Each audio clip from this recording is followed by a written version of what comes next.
langsung kemawon kangge ngringkas wekdal dalem maosaken manake peringkas saking panjenenganipun Ummuna Ummul Kulsum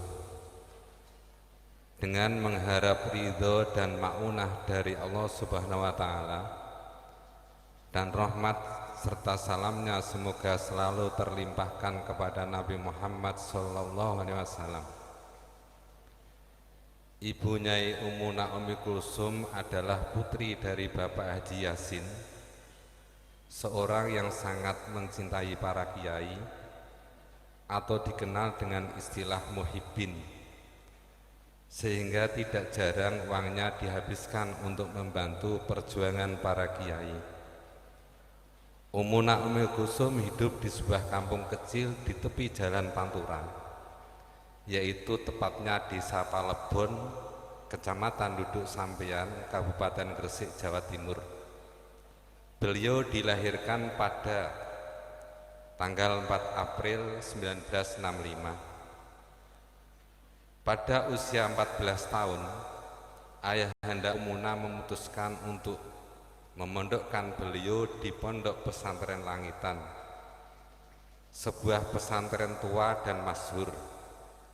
Bahkan pesantren ini menghasilkan alumni-alumni yang masyhur kewaliannya, seperti Simbah Kiai Haji Imam Puro Ngemplak Kabupaten Projo, yang di mana muassis Darut Tauhid pondok kita adalah merupakan zuriyah dari beliau dan memiliki garis keturunan dari beliau. Dan Simbah Kiai Haji Khalil Bangkalan Madura dan Simbah Kiai Haji Zainuddin Mojosari Nganjuk Jawa Timur yang masyhur dengan julukan santri dampar, dan masih para wali-wali banyak yang tidak bisa kami tulis.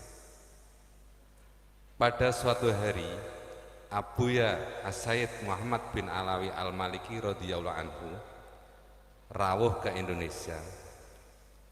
Abuya As-Sayyid mampir ke Pondok Langitan, dan saat itu Abuya menawarkan kepada Kiai Haji Abdullah Fakih yang merupakan pengasuh Pondok Pesantren Langitan pada masa itu. Abuya menawarkan siapa santri Langitan, putra atau putri yang bersedia belajar di Mekah Al-Mukarramah. Pada saat itu santri putra dipilih langsung oleh Simbah Kiai Haji Abdullah Fakih, dan untuk santri putri dipilih oleh Bunyai Abdullah Fakih. Kemudian Bunyai memilih beberapa santri putri yang dirasa pandai dan soleha untuk dikirim bersama santri putra pilihan Kiai Haji Abdullah Fakih. Akan tetapi dari semua santriwatri pilihan Bunyai ternyata tidak semua nama-nama tersebut disetujui, melainkan orang-orang dibuat celinguan, karena ternyata Kiai Fakih malah menunjuk seorang santriwati yang ketika itu beliau dawuh, iku lho sing nganggo kodong jambon melu nang Mekah.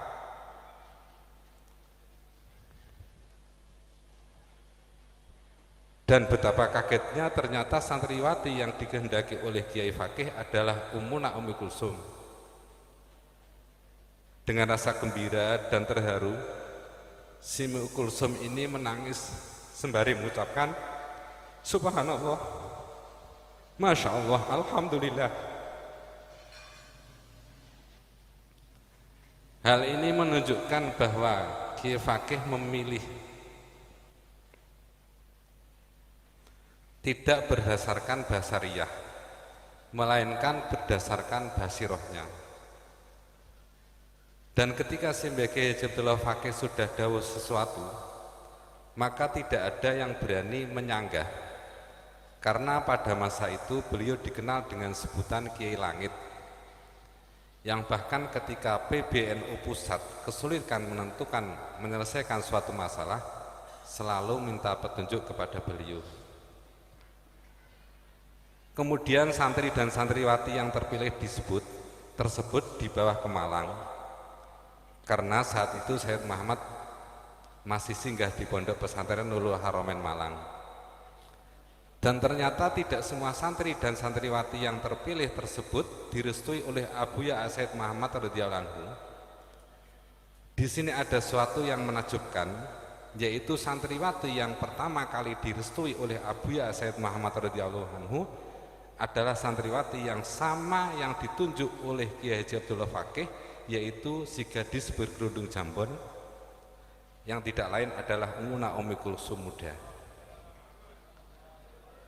Begitulah seorang mursyid ketika merestui muridnya selalu berpandangan dengan basirohnya, yang insya Allah tersirat dalam sebuah ayat, Qul hadhihi sabili ad'u ilallahi ala basiratin ana wa man ittaba'ani.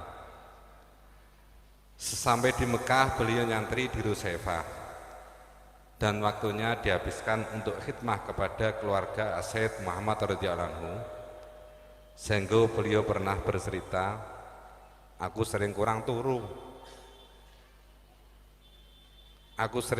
mergo ngladeni dalem Abuya. Setelah beberapa tahun nyantri di Rusaifah, karena Abuya melihat kegigihan Ummuna dalam berkhidmah, maka Abuya Sayyid Muhammad menjodohkan Ummuna dengan seorang santri yang juga gigih dalam berkhidmah, yang kemudian sekarang menjadi sosok figur yang menjadi uswah bagi semua umat yang mengenalnya, yaitu Sahina wa uswatuna Kiai Haji Muhammad Taifur Mawardi. Awalnya Ummuna bimbang dengan perjodohan ini, akan tetapi atas dorongan banyak pihak yang mengatakan sayakunu lahu syai'un adzim, beliau menjadi mantap untuk menerima perjodohan ini. Dan hal ini sebagian jawaban dari basiroh Abuya Sayyid Muhammad bin Alawi radhiyallahu anhu dan simbah Kiai Haji Abdullah Fakih. Setelah memiliki dua putra, yaitu Kiai Haji Agus Sahnun dan Kiai Haji Qasim, kemudian meminta izin untuk pulang ke Indonesia. Tetapi Abuya Sayyid Muhammad mensyaratkan jika mau pulang baca dulu sholawat azimiyah 5.000 kali.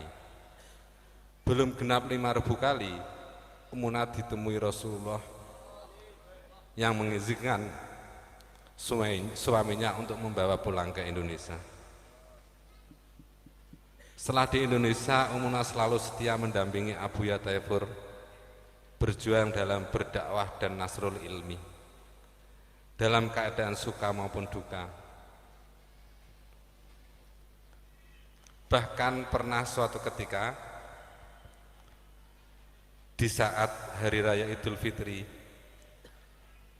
Abuya dan Ummuna tidak memiliki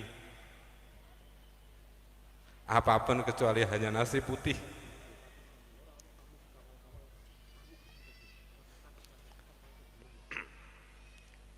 Sehingga ketika itu putra-putri beliau hanya makannya hanya dengan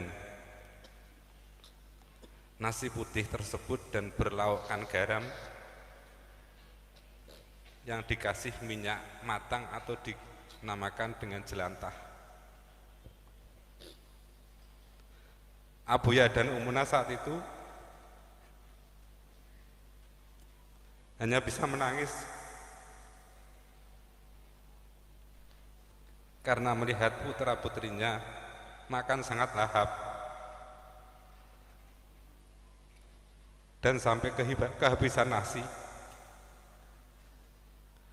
Dan tidak jarang Abuya dan Ummuna rela tidak dahar demi para santri-santri bisa makan semua. Hingga akhir hayat Ummuna menjadi sosok solehah dan sosok yang hebat di sisi Abuya Muhammad Taifur Mawardi.